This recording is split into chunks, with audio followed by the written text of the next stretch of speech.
नायाब जीनियाती बीमारी में मुब्तला कराची की 7 माह की बच्ची के लिए सिंध हुकूमत ने $13 लाख की अद्वियात बरतानिया से मंगवाने का ऐलान कर दिया।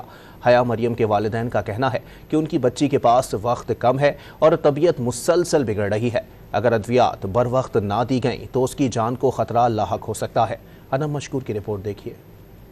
स्पाइनल मस्कुलर एट्रोफी नामी नायाब बीमारी में मुब्तला 7 माह की बच्ची हया मरियम के तिबी अखराजात की जिम्मेदारी सिंध हुकूमत ने ले ली। बिलावल भुट्टो जरदारी के ऐलान के बाद जहां वालिदैन की खुशी काबिले दीद है, वहीं वो बच्ची के बर वक्त इलाज के लिए भी बेचैन हैं। हया की जान बचाने के लिए जो अद्वियात दरकार हैं, उनकी पाकिस्तानी रुपयों में मालियत 51 करोड़ रुपए है।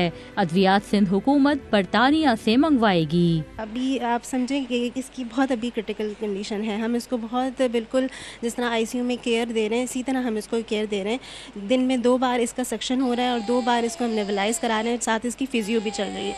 हया मरियम के वालिद डॉक्टर फारान खुद तिब के शोबे से मुंसलिक हैं, जिसकी वजह से बच्ची के मर्ज की बर वक्त तशखीस मुमकिन हुई। तहम आज भी बहुत से ऐसे बच्चे हैं जिनके वालिदैन इस नायाब बीमारी को माजूरी समझकर हिम्मत हार देते हैं। वो दिन हमारे लिए एक बहुत खुशी का दिन था कि इंशाल्लाह अब हमारी बच्ची के लिए ये ड्रग होगी। ज़िंदगी, सेहत सब अल्लाह के हाथ में है, लेकिन कोशिश इंसान को करनी चाहिए। किसी भी लम्हे जो है हिम्मत नहीं हारनी चाहिए। अल्लाह ताला मुसब्बिबुल असबाब है, वो रास्ते कर देता है।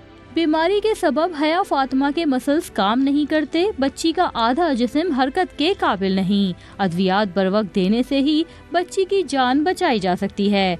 कैमरामैन नबील के साथ अनम मशकूर, डॉन न्यूज़, कराची।